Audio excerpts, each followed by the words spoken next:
on est en live. Hop. Je vais peut-être fermer la fenêtre, ça fait du bruit. J'ai vu. Tiens, tiens.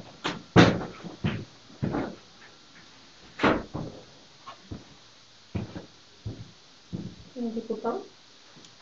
Il n'y a pas encore de copains pour l'instant. Copains. Ah, ça y est, ça commence à arriver. Bonjour à ceux qui viennent d'arriver pour ce nouveau live sur TikTok pour réviser dans la joie et la bonne humeur des séries de code. On attend un peu qu'il y ait un peu plus de monde hein, pour commencer. Hop, voilà, on est déjà 5, 7, ça augmente tranquillement. Hop, est-ce que tu as déjà choisi quelle série de code on va faire, Anissa? On va faire la série 24. Ah, la série 24, mais pourquoi la 24? Je sais pas, j'aime bien. Je sais pas, ça m'inspire confiance. Ok, Je la sens bien. ok, on a un peu plus de monde. 24, tout le monde va avoir son code, là, je le sens bien. Tu penses qu'on va la... Ouais. Ok, c'est le but.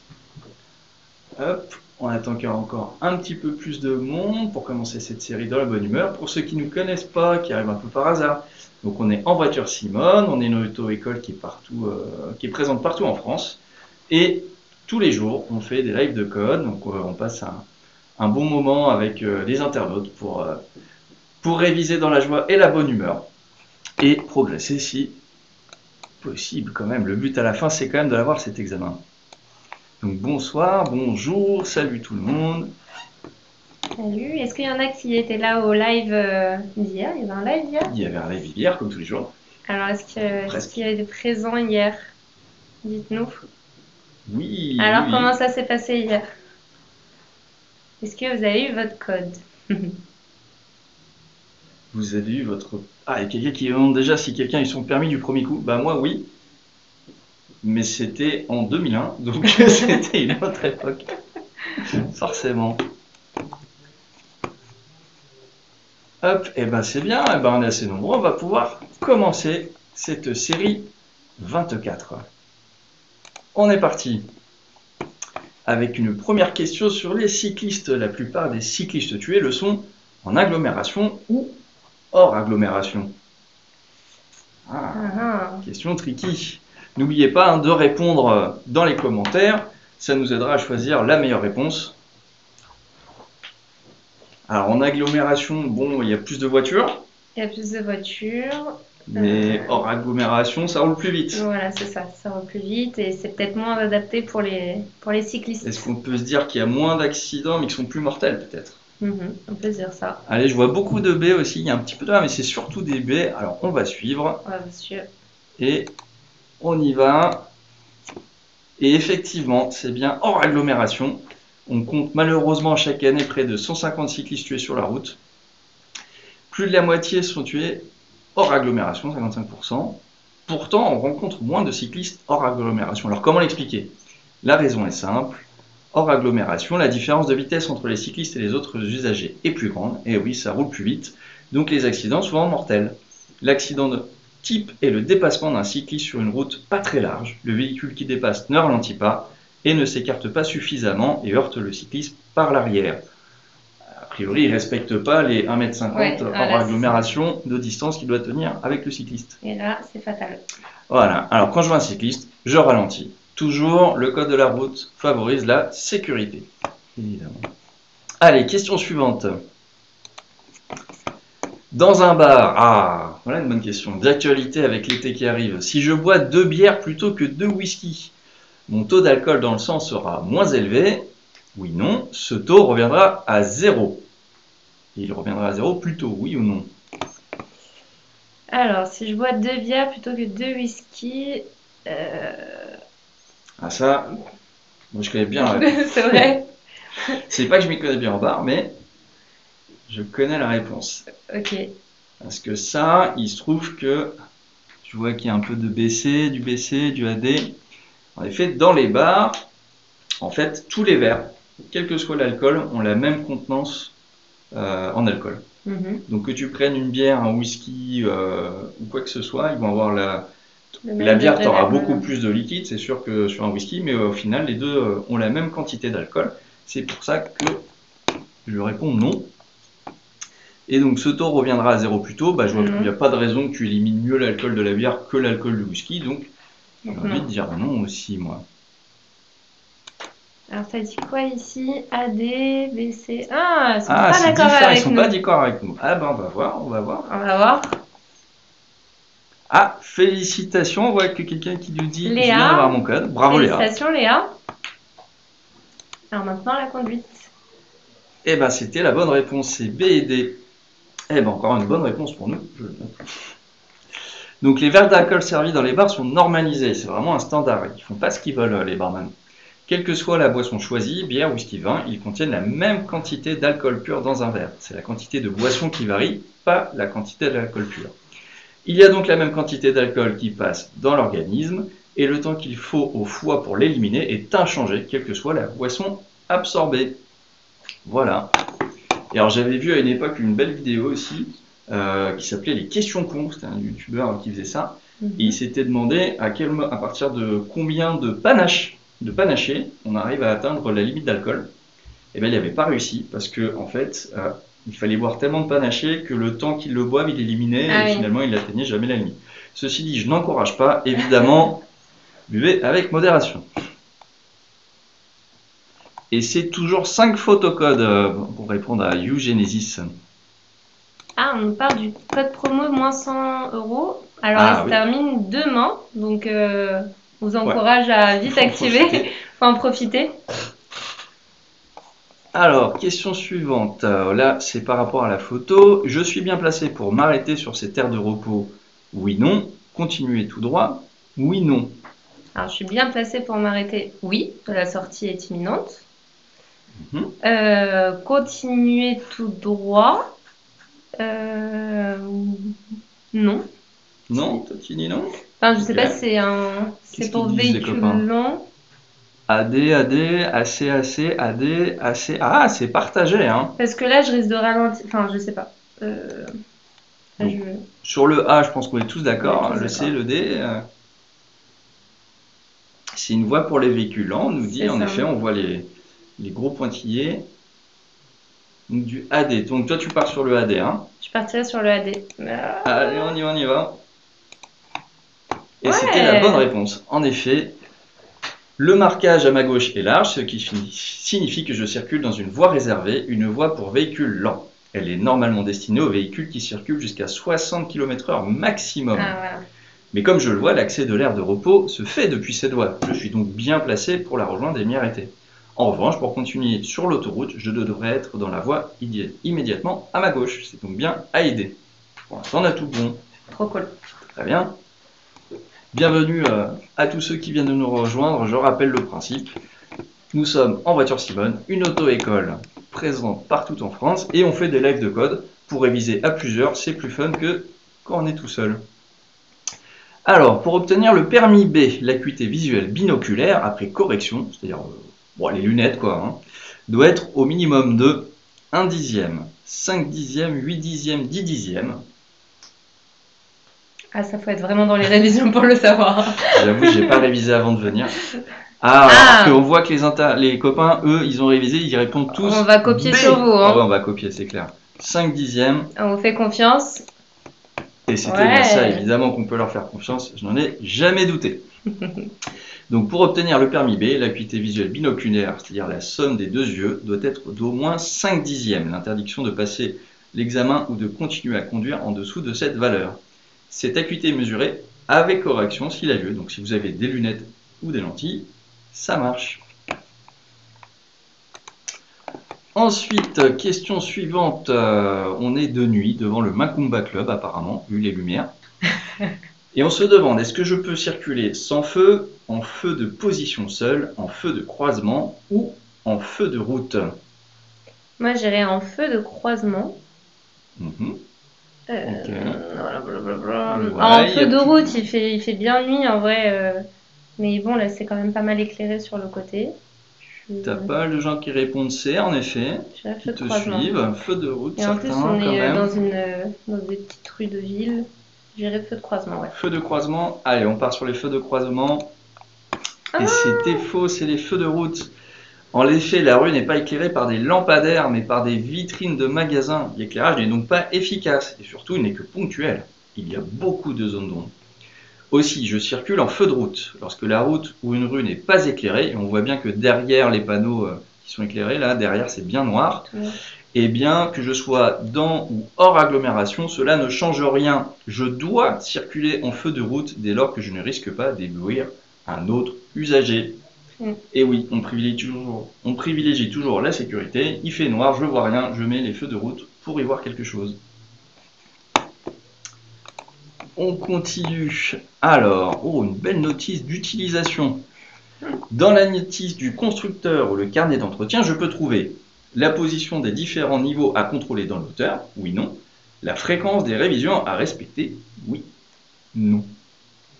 J'ai assez. Tu dirais assez. Allez, on y va direct. Toi, t'as acheté une voiture il n'y a pas si longtemps, il me semble. Oui. Mais alors, je ne feuillette pas le carnet d'entretien, c'est pas mon livre de chevet, là, j'avoue. Ah, tu devrais. Si tu veux avoir un véhicule qui roule bien. Alors, assez, et effectivement, les copains, qu'est-ce qu'ils disent? Assez. J'ai jamais vu cette question. Eh ben, c'est pour ça qu'on est là. C'est l'occasion. Assez, et effectivement, c'est assez. Ouais. Hop, on enchaîne. Hop. Avec la notice du constructeur de la voiture regorge d'informations utiles pour l'entretien et l'utilisation du véhicule. On y trouve par exemple que veulent dire les voyants, même si on a une très très belle page qui explique tous les voyants sur notre site évidemment. Le rôle et l'utilisation des différentes commandes, la pression des pneus à respecter, comment contrôler les niveaux. Vraiment, c'est formidable. C'est complet. C'est formidable, on a vraiment envie d'avoir ça en livre de chevet.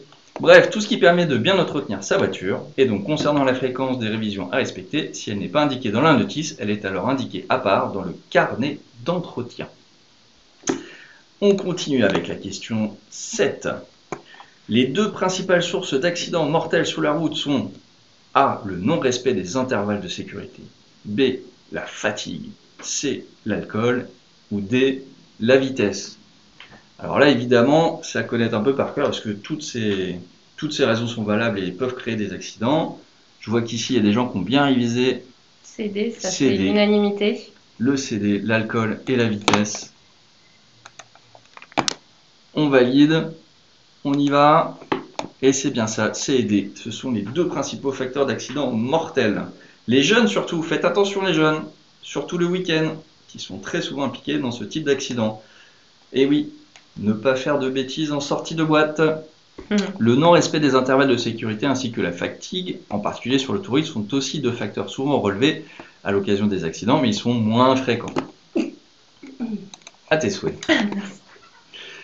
Alors, question 8, on continue. Ah, il y a Matt qui nous dit « Bonsoir, comment ça va ?» Nous, ça va. Les autres, je pense que c'est surtout à eux que ça s'adresse aussi. J'espère que vous allez tous très bien. Alors, sur cette question, on voit une icône avec une petite flèche. Une vitesse stable permet d'économiser du carburant. Oui, non. L'utilisation du régulateur de vitesse peut être un facteur de surconsommation de carburant ou d'économie de carburant. Alors, une vitesse stable permet d'économiser du carburant, oui. Et le régulateur de vitesse, c'est D non plus. Donc A, D, je dirais. Hop. T'es d'accord, toi? Ouais, alors moi,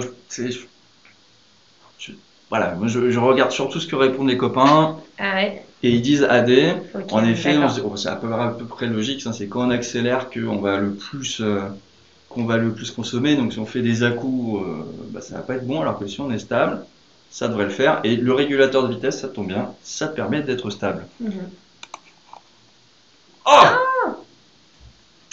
Et on a lu trop vite, à mon avis, la question, puisque la réponse était ACD. Ah, on s'est fait avoir. Et oui, à vitesse moyenne équivalente, la consommation de carburant est plus basse lorsque l'allure est régulière, donc ça c'est vrai, contrairement à une allure où accélération et freinage se succéderaient. On pourrait alors penser que l'utilisation du régulateur de vitesse qui stabilise l'allure serait idéale en toutes circonstances pour abaisser la consommation. Ah oui, c'est exactement ce qu'on s'est dit. C'est ça. Mais ce n'est pas toujours vrai. Sur une route vallonnée, le régulateur accélère fortement pour maintenir la vitesse programmée dans la montée et la consommation s'envole, alors que le conducteur est parfois obligé de freiner dans la descente suivante, ce qui constitue du gaspillage. Mieux vaut donc éviter d'utiliser le régulateur sur ce type de route et laisser ralentir un peu la voiture dans les montées, puis reprendre de la vitesse si nécessaire dans les descentes. Et bien voilà, il va falloir y penser. Le régulateur, oui, mais sur le plat. Oui, voilà, attention aux routes vallonnées. Et Camille qui avait répondu ACD, on la félicite. Bravo. On continue. Alors, série 24, question numéro 9 sur 40 avec un beau schéma voiture contre camion. Qui va gagner? Le croisement est impossible. C'est à la voiture de reculer, oui ou non? Oui. Toi, tu dis oui. Très bien. Les copains, ils disent plutôt oui aussi. Ah, il y a un petit peu de baie. Il y en a qui pensent que c'est le camion parce qu'effectivement, on a aussi des règles en montagne de qui est en aval, qui est en amont. Ah oui. Mais là, on a deux catégories de véhicules un peu différents. C'est ça. Ah, quand même beaucoup de A. Hein. Faciliter la vie au camion. En effet. Réponse A, et en effet, en cas de croisement impossible entre deux véhicules, c'est-à-dire lorsque l'un des deux doit manœuvrer, c'est au véhicule le plus maniable de reculer, que celui-ci monte ou qu'il descende. Ici, c'est la voiture qui est plus maniable, donc c'est à elle de reculer. Hop, on arrive à la question 10, on arrive au quart, on va bientôt arriver au quart. L'utilisation d'une pince pour réduire la tension de la ceinture de sécurité est sans danger en cas d'accident. Est-ce vrai ou est-ce faux? Je dirais faux quand même. Oui, parce que c'est et sans danger, donc c'est dangereux. Je dirais que c'est dangereux. Oui, c'est dangereux. Donc, oui. Faire attention à ces questions où c'est un peu à l'envers, hein.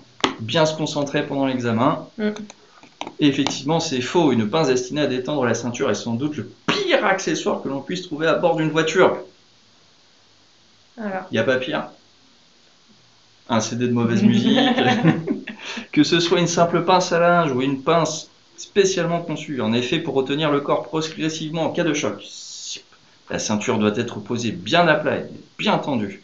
Sinon, le corps sera projeté en avant puis retenu brutalement par la ceinture et là, ça peut provoquer de graves blessures. C'est aussi pour cela qu'il ne faut surtout pas conduire avec un blouson qui détend lui aussi la ceinture. Ah oui. Mais je ne savais pas. Ouais. Eh ben, je ferai attention à ne pas mettre de blouson. Faut être bien confort quand on conduit, faut être à l'aise.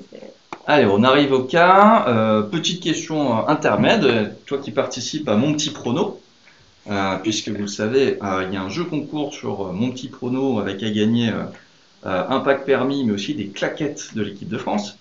Il suffisait de s'inscrire sur Mon Petit Prono. Donc, qu'est-ce que tu avais pronostiqué hier soir? Oh là là, le sujet qui fâche. Le sujet qui fâche. Alors j'étais perplexe, hein. J'espérais. Mon cœur était pour la France. Évidemment. Et bon, bah j'étais déçue, hein, voilà. Et j'espérais voilà. une victoire de la France. Bon. Bon. Et ben, ceux qui auront pronostiqué sur l'Espagne, ils pourront se consoler en se disant que peut-être qu'ils pourront gagner au jeu concours. Alors, question 11. Les drogues peuvent être décelées dans l'organisme si l'absorption remonte à quelques minutes, oui ou non, plusieurs jours, oui ou non. Alors moi, j'ai aucune idée parce que je ne connais pas ces choses-là. On a du AC, beaucoup de AC hein, dans les commentaires. Oui. Donc, on va mettre dire AC, oui, on va hein, suivre, AC. Et on valide. Et c'était en effet la bonne réponse. Le test de dépistage de stupéfiants ne sert pas à déterminer quelle est la dose de stupéfiant qui est présente dans l'organisme, mais simplement à savoir s'il y en a, même en faible quantité. En conséquence, le test est très sensible. La détection est possible quelques minutes après absorption, et ce pendant plusieurs jours durant. Bon à savoir. Hop, on continue l'entraînement. Question 12. Sur cette situation, je dois m'arrêter oui ou non? Non. J'ai la flèche qui clignote pour moi. Ouais. En effet, on voit au-dessus du feu rouge une petite flèche qui clignote en avant. Donc le feu est au rouge, ce qui impose normalement de s'arrêter, mais une flèche orange clignote, elle autorise les usagers qui vont tout droit à passer, à condition de céder le passage à tous les usagers. Étant donné qu'il n'y a personne à laisser passer, je ne m'arrête pas. On est sur une bonne lancée là. Ouais, on est bien, franchement on est pas mal. Question 13. Ce voyant indique un manque de liquide de refroidissement, oui ou non? Est-ce que tu as bien Alors, je suis très nulle en signaux. voiture. Je regarde sur les copains. Ah, ils mettent pas les copains là. Hein. Du A, on a du B.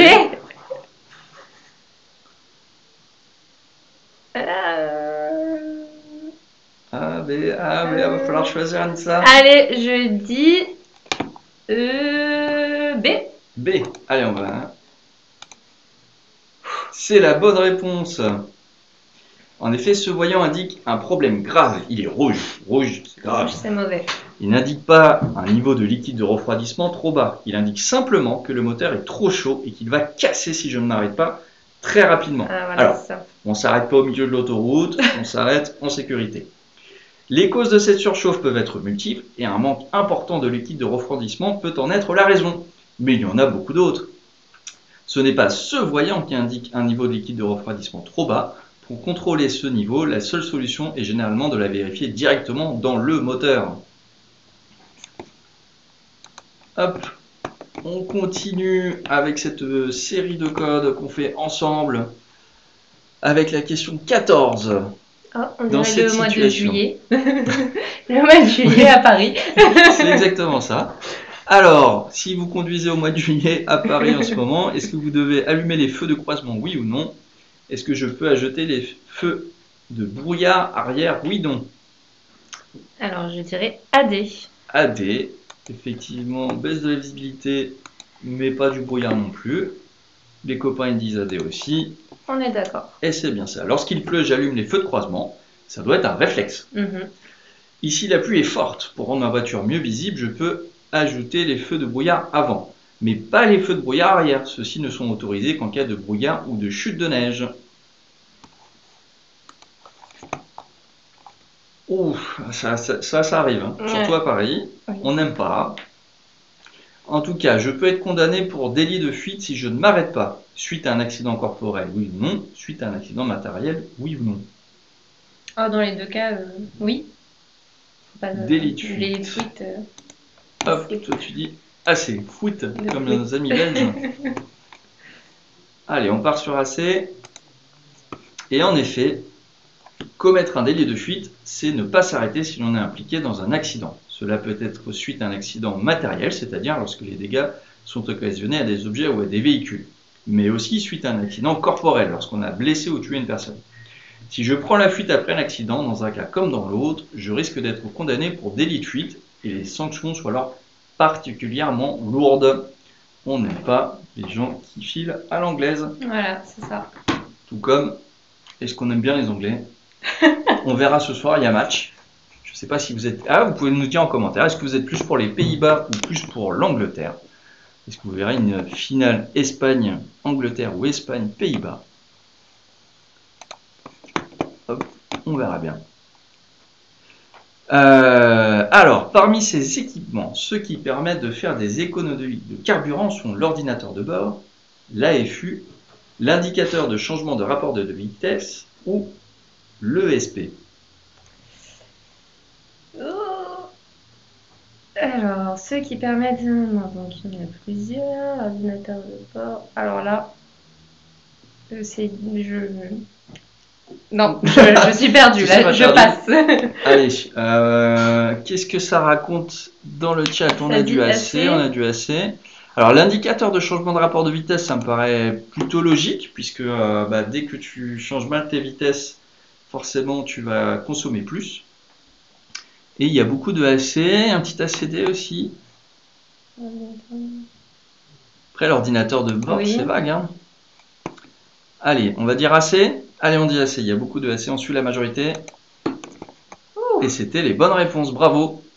En effet, parmi ces 4 équipements, 2 permettent d'économiser du carburant. Il y a tout d'abord l'ordinateur de bord qui permet d'afficher la consommation moyenne depuis le début du parcours, mais aussi la consommation instantanée, ce qui doit inciter le conducteur à lever le pied de l'accélérateur lorsque la consommation s'envole, lors des accélérations et dans les montées notamment. Dans cette liste, il y a aussi l'indicateur de changement de vitesse sur les voitures à boîte de vitesse manuelle, qui affiche le rapport idéal qui devrait être engagé avec une petite flèche pour indiquer si le conducteur devrait monter ou descendre un rapport. L'AFU qui est l'aide au freinage d'urgence et l'ESP qui limite le risque de sortie de route oui. n'ont aucun rapport avec la D'accord. consommation de carburant. Hop. Cette voiture circule lentement. Le conducteur semble chercher sa route. Son dépassement ne comporte pas de risque particulier. Vrai ou faux? Ah, on a quand même quelqu'un dans le rétro.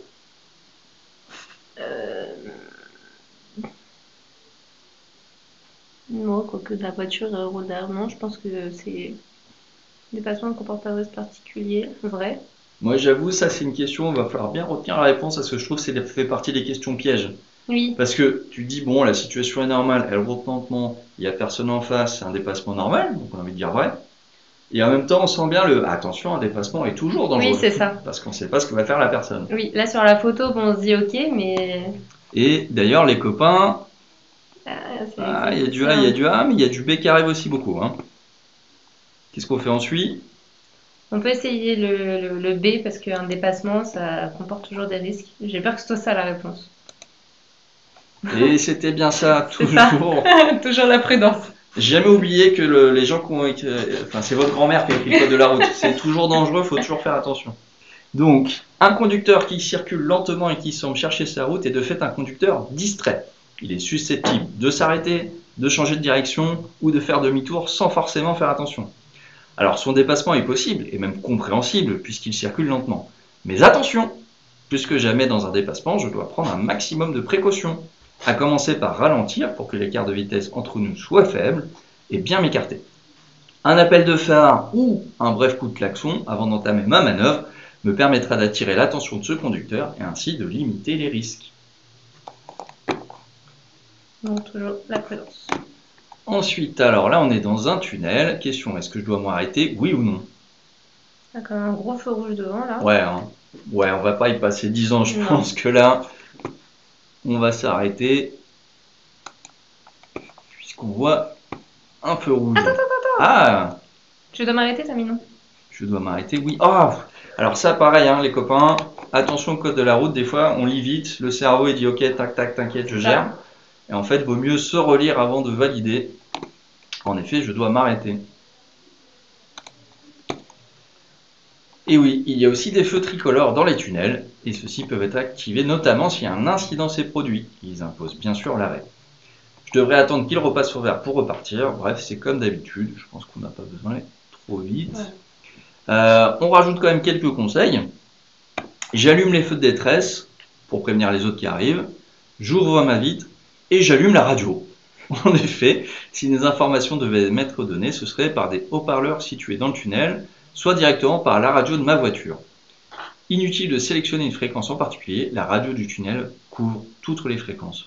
Ok, et B. Wow, ça c'est le futur. Hein. Donc on coupe Spotify, tout ça, c'est la radio. On est à fond. Une petite vidéo. Est-ce que vous reconnaissez? On aimerait bien y être. Hein. Ouais. Si vous reconnaissez la ville, dites-nous. Je pense qu'on aimerait bien aller faire un tour. Alors, bonjour Bonnie qui vient d'arriver. Bonnie, rejoins-nous sur ce live de code où on apprend ensemble le code de la route. Alors, je dois être prêt à m'arrêter, oui ou non? Oui. Ah oui. Il y a pas mal de piétons autour là. Ouais, ça... Soyons prudents. Et oui, il y a pas mal de piétons dans ce quartier, on doit être vigilant. Par exemple, l'homme en bleu. L'homme en bleu. Hein? Que fait-il celui-là? Est-il sur le point de traverser? Va-t-il faire demi-tour? Difficile à dire puisqu'il ne regarde pas dans ma direction. Quoi qu'il en soit, je roule à allure lente, pied au-dessus du frein, afin de m'arrêter sur place si besoin. On arrive à la question 20. On retourne dans notre tunnel. En effet. Alors, l'emplacement à droite porte le nom de refuge, oui ou non? Ou emplacement d'arrêt d'urgence, oui ou non?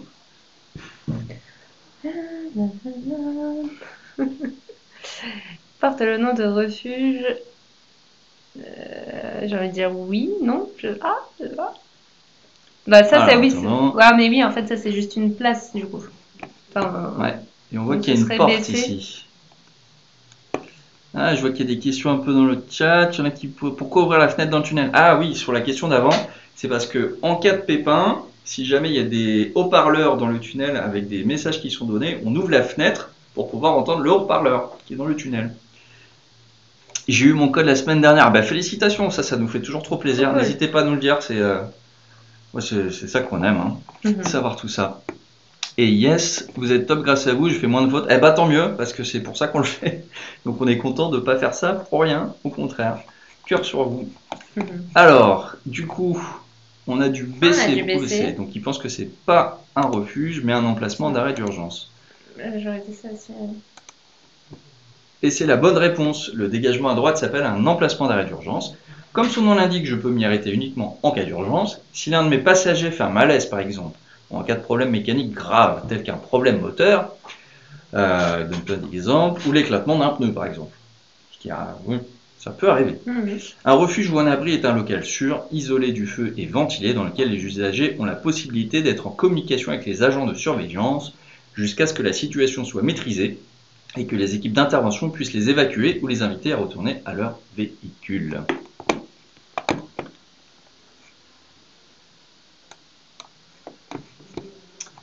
Alors, question 21. Pour stationner ou m'arrêter, je dois conserver un espace de 5 mètres avant un passage pour piéton, oui, non. Après un passage pour piéton, oui, non. Dans les deux cas. Non. Dans les deux cas? Ouais. Non. Qu'est-ce qu'ils disent? On a du AD. Ouais. AC, AD, ACBC, AC, ACDC, ACDC qui joue bientôt. Ils font un énorme concert à Vincennes, à l'hippodrome de Vincennes. D'accord. Ah, ils sont plutôt jeunes, mais ça envoie quand même. Hein. Est-ce que vous connaissez ACDC, le groupe, ou est-ce que je suis vraiment un boomer? N'hésitez pas à me le dire en commentaire. Alors, beaucoup de AC, du AD. Eh ben là, Anissa, ça va être à toi de décider. Hein. Bah, moi, je dis AC. Tu dis AC. Avant, après, dans les deux cas. Et non, mince. Et c'était AD. Pour stationner ou m'arrêter, je dois laisser un intervalle d'au moins 5 mètres avant un passage piéton, soit largement la longueur d'une voiture. Cela évite que ma voiture ne masque la visibilité des piétons qui s'apprêtent à traverser, en particulier les plus petits, les enfants. Et cela permet aux usagers qui circulent sur la route de les voir plus tôt lorsqu'ils s'engagent sur la chaussée. En revanche, je peux m'arrêter ou stationner immédiatement après un passage pour piétons. Si rien d'autre me l'interdit, évidemment. Ok, donc on imagine, je suis dans ma voiture, j'ai un passage piéton devant moi. Évidemment, s'il y a une voiture qui est garée juste devant, bah, ça va cacher les enfants. Pas le voir, ouais. Donc il faut qu'il n'y ait pas de voiture comme ça, je vois bien qui va passer. Par contre, ce qu'il y a derrière, bah, c'est pas grave parce que ça n'empêche pas de voir les enfants qui traversent. Ouais. Je crois qu'on est à 3 mauvaises réponses. On est à 3 mauvaises réponses. Oh, la pression. C'est pas mal, c'est pas mal. Waouh, ouais. Ça c'est rude, hein. Ça, elle a pris la poussière, la voiture. Hein. Alors, des essuie-glaces en mauvais état réduisent la visibilité par mauvais temps, oui ou non. Accélèrent l'apparition de la fatigue, oui ou non. Ah, assez. Il n'y a rien qui va. Hein. Il n'y a rien qui va. Et de toute façon, c'est jamais une bonne idée des essuie-glaces en mauvais état, donc rien ne va. Allez, hop, c'est parti. Assez. Tout le monde nous a suivis. Voilà. En effet, un pare-brise sale réduit la visibilité du conducteur, l'obligeant à se concentrer davantage, ce qui induit une apparition plus rapide de la fatigue. D'autre part, une visibilité réduite peut entraîner un temps de réaction plus long, la situation étant plus difficile à décrypter. C'est pourquoi il est important de partir avec un véhicule dont toutes les vitres sont propres, des essuie-glaces en bon état et du lave-glace de bonne qualité en quantité suffisante. Et si tu suis bien les recommandations de ton carnet d'entretien, tout sera nickel. Ah oui. Oh, et quelqu'un qui a eu son code aujourd'hui aussi. Eh ben bravo. Félicitations. Bravo, bravo. Alors, c'est quand même en hiver. Département d'Ille-et-Vilaine. Je circule sur une chaussée à sens unique. Le dépassement dans ces conditions est autorisé, déconseillé, interdit. C'est déconseillé. Ouais, je pense que le B. Mais est-ce qu'on fait pas un AB, non? AB? Je sais pas. Oui, c'est pas un petit. Autorisé mais déconseillé. Ouais. Ça se tient. C'est une filouterie. AB, ouais, il y en a qui nous suivent en effet. On tente? On tente. On tente. Et c'était la bonne réponse. Je circule sur une chaussée à sens unique. Le dépassement est donc autorisé. Devant moi, ce n'est pas un engin de déneigement ou de salage en action qui circule. Leur dépassement est alors interdit. Mais une voiture et un camion. Je suis donc autorisé à les dépasser, mais cela me mettra en danger. D'une part parce que la voie de gauche ne semble pas aussi bien déneigée que la voie de droite, mais aussi parce que les deux actions sur le volant pour changer de voie puis me rabattre peuvent déséquilibrer ma voiture et provoquer un tête à queue. Alors, après, il y a des gens qui essaient de faire ça dans Fast and Furious. Ah oui, oui. C'est le but. Mais là, mais nous, on a dit qu'on était... il est donc tout à fait déconseillé de dépasser dans ces conditions. Voilà. Question suivante, question 24. L'ESP, correcteur de trajectoire, agit sur le volant, oui ou non, sur les freins, oui ou non. Là, je crois que vous avez déjà vu celle-là et je me demande si c'est pas baissé. Alors, personnellement, mais je crois que c'est baissé. J'ai loué des voitures dernièrement pour aller en vacances. Et souvent, il y a l'ESP qui est enclenché par défaut. Et j'avoue que c'est toujours très surprenant. Parce que tu sens le volant, justement. Tu sens qu'il se passe un truc au niveau du volant que tu n'as rien demandé. Donc c'est plutôt AD. Moi, je dirais plutôt oui, ouais. Et les freins, plutôt non. On fait AD. C'est plus le... AD, un peu de BC aussi, mais AD. Et ben, perdu. C'était BC. Ah Désolé. L'ESP détecte et corrige la trajectoire du véhicule en virage si une amorce de dérapage intervient. Ah, alors que moi, ce dont je parlais, c'est le système de le bip-bip quand tu dépasses la ligne. Qui n'est donc pas l'ESP. On pourrait alors penser qu'il intervient sur le volant, mais en fait, il agit uniquement sur les freins des 4 roues indépendamment. En freinant légèrement une roue pendant un temps très court, il peut rectifier la trajectoire et rétablir la voiture, à condition cependant que les limites n'aient pas été atteintes. Ce système ne fait pas de miracle, notamment si le virage est abordé à une allure inadaptée. Ok, révisez bien celle-là parce qu'elle est pas facile. Ouais.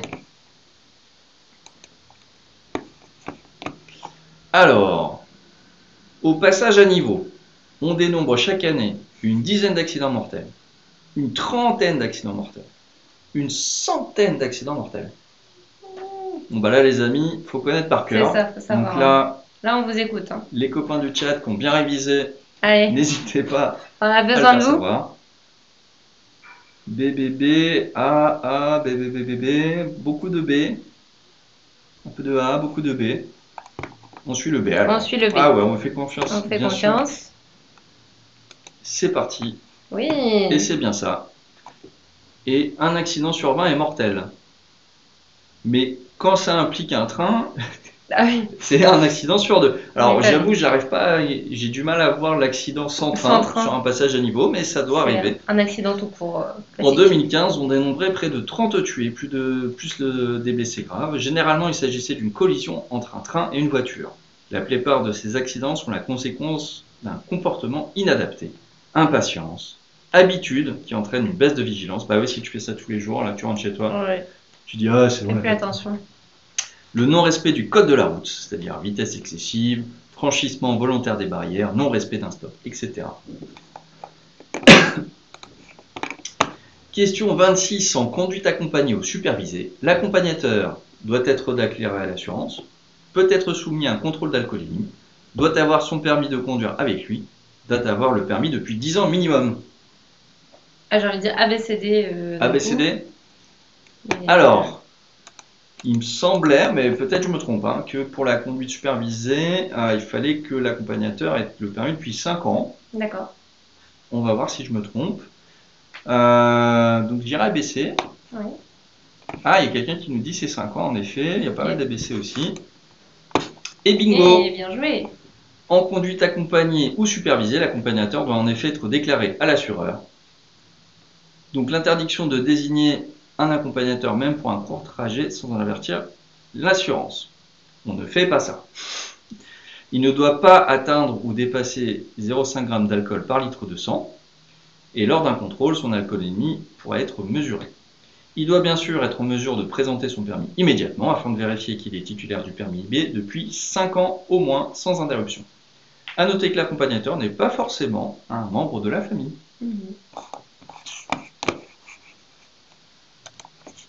On continue, on arrive à la question 27. Pour faciliter le passage de l'ambulance qui me suit, je passe au feu rouge sans ralentir. Je ralentis et je passe. Ou je m'arrête. Je ralentis et je passe. Enfin... Quoique, il peut passer Et sur là, la il voie peut de passer bus. sur la voie de bus. Oui, oui, donc plutôt je m'arrête. Tu dis je m'arrête, on a du C aussi, on a du Ouais. A, du C. Allez, on va partir sur le C. Et c'est la bonne réponse. Je suis suivi par un véhicule des secours aux personnes. Il est en mission, comme l'indique ses feux bleus. Je dois lui faciliter le passage et il a l'autorisation de franchir un feu rouge, avec prudence. Cependant, ce n'est pas mon cas. Je dois m'arrêter. Et je le fais en serrant à gauche, en allumant le clignotant à gauche, ainsi mes intentions sont claires. Le véhicule de secours pourra alors me dépasser par la droite puisqu'il y a suffisamment de place. On continue. Le nombre de conducteurs seuls dans leur véhicule est d'environ 20%, 50% ou 80%. On sent que ça doit pas être une réponse bien parce que là, Ouais. l'image, elle fait déprimer. Là, je pense qu'on est sur le 80% qui fait Allez, peur. tout le monde dit C. Et en effet, Eh la oui. majorité des voitures comportent 4 à 5 places. Mais malheureusement, le pourcentage de voitures qui circulent avec une seule personne à bord est de 80%. On comprend mieux pourquoi le covoiturage ou l'usage des transports en commun doit être favorisé.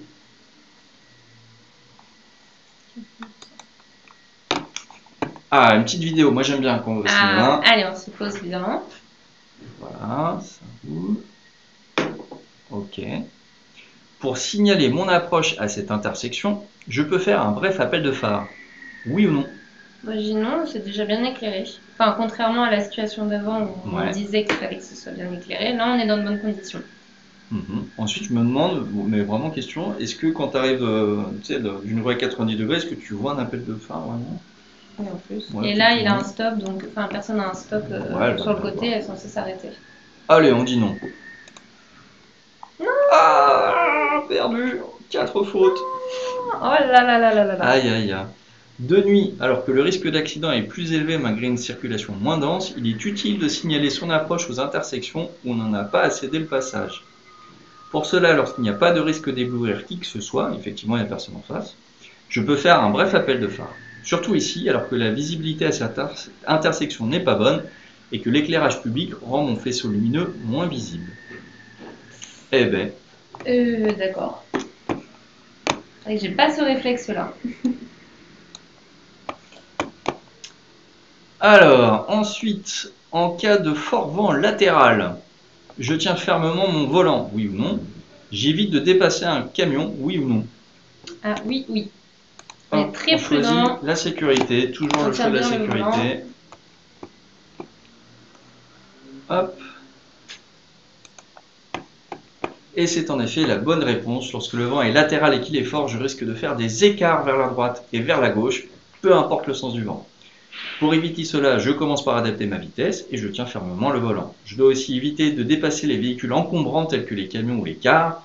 En effet, ils peuvent me couper brusquement du vent latéral, et ce qui peut provoquer un premier écart important de ma part. Le fameux... Oui. On va bien tenir. Hein. Et donc, on évite. Et sans compter que le véhicule dépassé pourrait lui aussi faire un écart au moment où je le dépasse. C'est vrai. En effet. Question 31. Pour plus de sécurité, j'évite de conduire avec un gros blouson. Ah, on l'a vu. On l'a vu ça. Et je privilégie des chaussures. Alors, plate légère. Bah, j'allais dire. J'évite de conduire à la maison A et je dirais ACD. Non? Plate et légère. Ou juste légère. Alors attention, plate, c'est quoi l'inverse? C'est des talons en gros. Ouais, oui, c'est ça. Donc vaut mieux.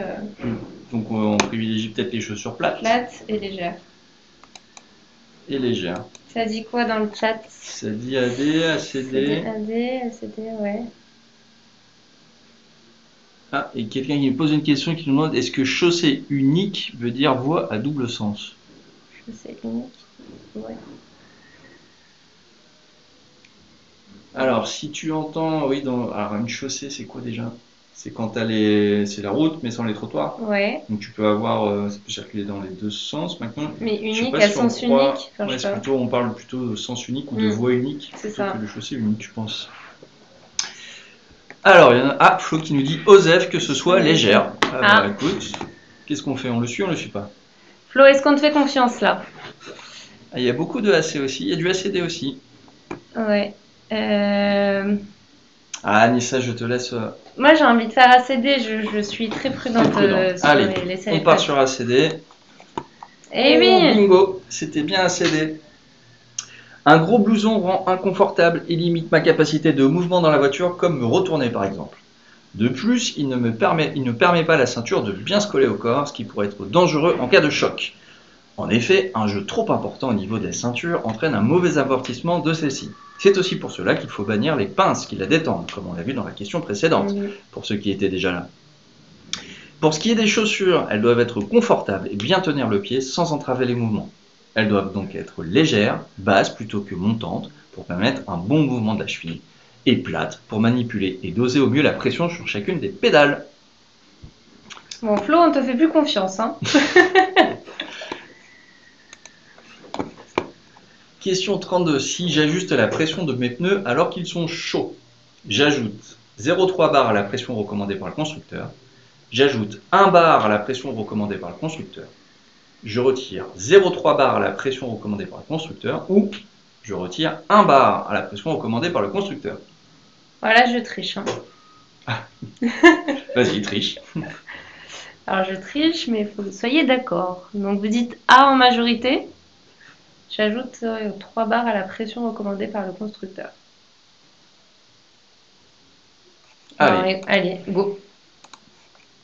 Et c'est la bonne réponse.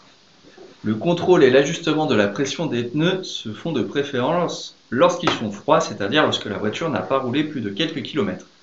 Dans le cas contraire, il faut ajouter environ 0,3 bar à la pression recommandée par le constructeur. Je peux trouver cette valeur collée sur la carrosserie en ouvrant la portière conducteur à l'intérieur de la trappe à carburant ou à défaut dans la notice de la voiture. Question 33. Tiens, je te laisse la lire. Alors, le PTRA désigne le poids réel du véhicule, le poids maximum du véhicule sans remorque, le poids maximum du véhicule avec remorque ou le poids à vide du véhicule. Donc, c'est le PTRA. Qui là est le plus élevé.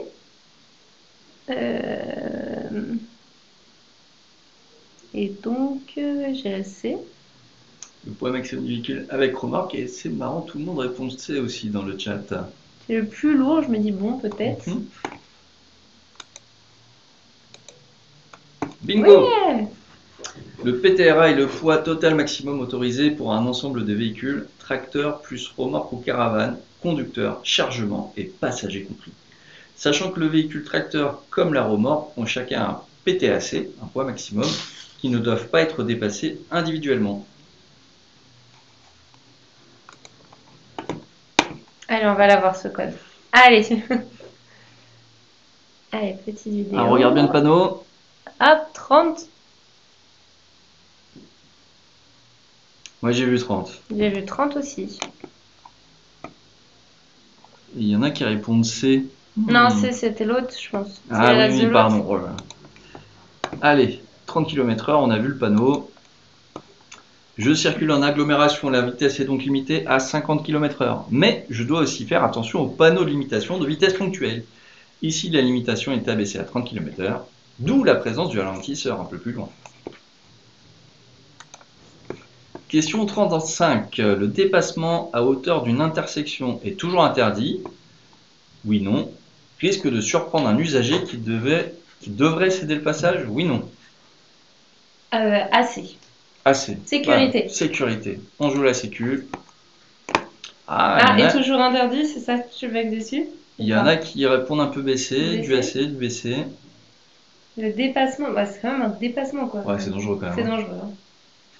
Je tenterai pas lui. Allez. Non. Et c'était BC.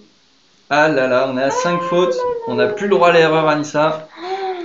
Les dépassements à hauteur d'une intersection où je n'ai pas à céder le passage sont autorisés, sauf si la signalisation l'interdit. D'accord.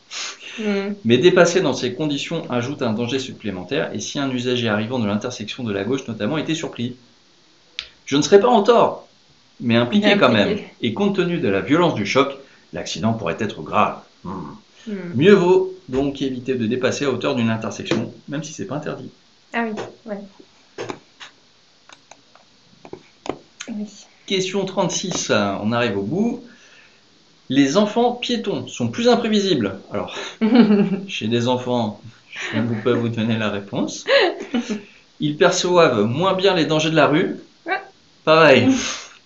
Alors Maxime, tu dis quoi? Alors les miens c'est B et D. Mais tous les autres, je crois que c'est B. Oui. Donc assez évidemment, les enfants sont des piétons particuliers, leur champ visuel est plus étroit, la signalisation n'est pas à leur niveau et ils ne voient pas au-dessus des voitures. Et ça, c'était que sur le côté pratique. Puis après, il y a le côté psychologique.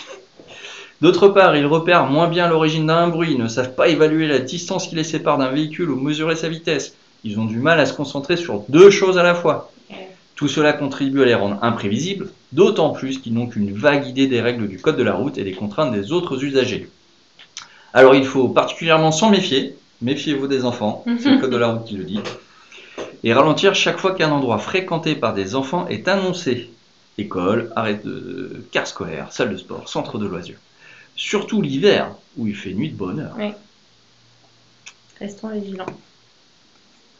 Et Matt qui nous dit que sa fille est très belle. Et tu as bien raison d'être fier de ta fille. On te croit. Ah, la chaussée est à sens unique. Oui, non. Je peux dépasser immédiatement. Oui, non. La chaussée est à sens unique, oui, si on croit le marquage au sol. Mhm. Je peux dépasser immédiatement. Je sais pas, là, le point d'exclamation me fait peur. J'ai un truc J'ai qui pas ça sur ma clignote. voiture. Pourquoi il y a un truc qui clignote? Du coup, ici, il y a beaucoup de AD. Hop. Ouais, il fait un Donc, peu le peur là. truc qui clignote, on va dire non.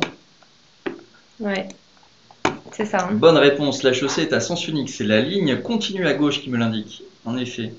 Dans le rétroviseur central, il n'y a personne. Personne non plus dans le rétroviseur de gauche. Mais un symbole clignote. Qu'est-ce que cela signifie?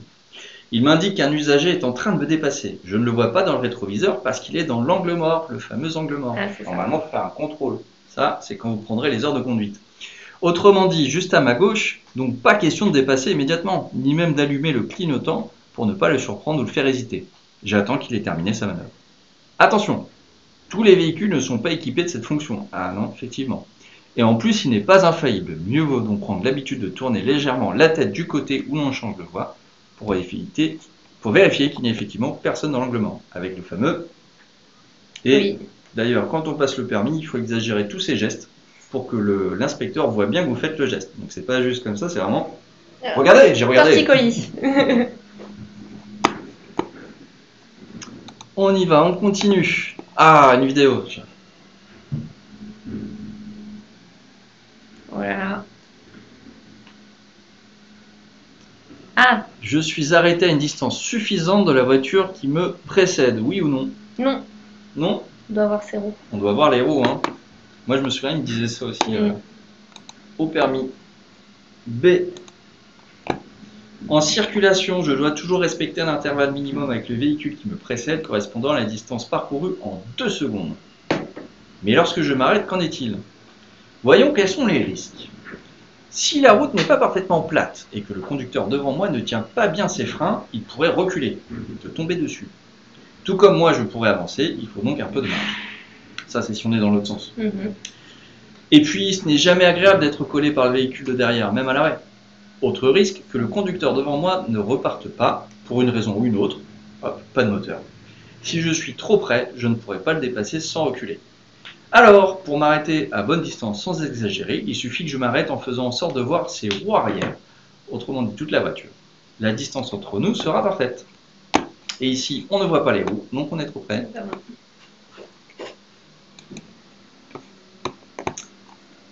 Alors, oula, oh, c'est pas beau. Cet accident vient de se produire. Je m'arrête pour proposer mon aide, oui ou non? Ça. Oui. Évidemment, quand même. On laisse pas les gens dans la panade. Ah, il y en a qui répondent B quand même, qui disent non, roule, c'est pas tes affaires. Bon, on va bien voir. Moi, je sais que naturellement. Oui, on s'arrête. J'irai proposer quand même de l'aide. En effet, une voiture vient de faire une sortie de route. Elle semble endommagée et je ne vois que son conducteur et je vois que son conducteur est toujours à bord. Peut-être qu'il est blessé. Ouais, ça- Je dois m'arrêter, en toute sécurité évidemment, mais je m'arrête quand même pour évaluer son état en vue de déclencher les secours. Et oui. Si je ne le fais pas, je commets un délit. Non-assistance et à on a personne dit à les danger. délits. Ouais. Et on arrive à la dernière question. La quantité d'alcool est généralement plus grande dans un verre servi dans un bar ou chez un ami. Ah bah là, je me fie à ce que tu as dit tout à l'heure. Et donc, j'irai chez un ami. Ah, ça dépend du copain. Hein. Ça dépend du Ah, copain. je connais des copains, quand c'est une très très bonne bouteille, bizarrement, Ouais. le verre il est pas plein plein. Mais il faut croire que les gens qui écrivent les questions de code de la route, ils ont des bons copains. Des gens très Donc à généreux. mon avis, ils ont des copains plutôt généreux. Donc j'ai bien envie de tenter la réponse B, sachant que c'est la dernière question de la série de ce soir, qu'on est à 5 mauvaises réponses. C'est là qu'on va savoir si on a notre code ou pas, Anissa. Et vous aussi les copains, avec nous, on y va. Et c'est une bonne réponse. Et oui, les amis sont souvent généreux. Et j'espère que vos amis aussi sont généreux. Et ça se vérifie aussi lorsqu'ils servent un verre d'alcool. Il n'est pas rare que la quantité d'alcool pur dans un verre servi chez un ami soit dédoublée par rapport à un verre servi dans un bar, surtout pour les alcools forts. Donc attention, on peut alors dépasser 0,5 g d'alcool par litre de sang avec un seul verre. Et voilà, on est arrivé au bout. Et on a eu le code Maxime. Ah non, qu'est-ce qui s'est passé? Ah, j'ai oublié d'en coûter une. Ah non, c'était laquelle? Ah, quel dommage. Ah bah, On n'a pas le code. continue. On va refaire des lives, Anissa. Ah ouais, pas le choix alors. Il n'y a pas le choix.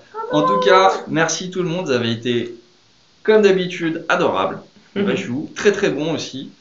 On espère évidemment que vous allez avoir le code rapidement. N'oubliez pas que nous sommes une auto-école, donc on ne fait pas que du code de la route. Il y a aussi les cours de conduite. Vous trouvez tout sur notre site, envoituresimone.com ou sur l'application mobile si vous ne l'avez pas déjà. On vous embrasse et on vous dit à bientôt. À bientôt, bonne soirée. Salut.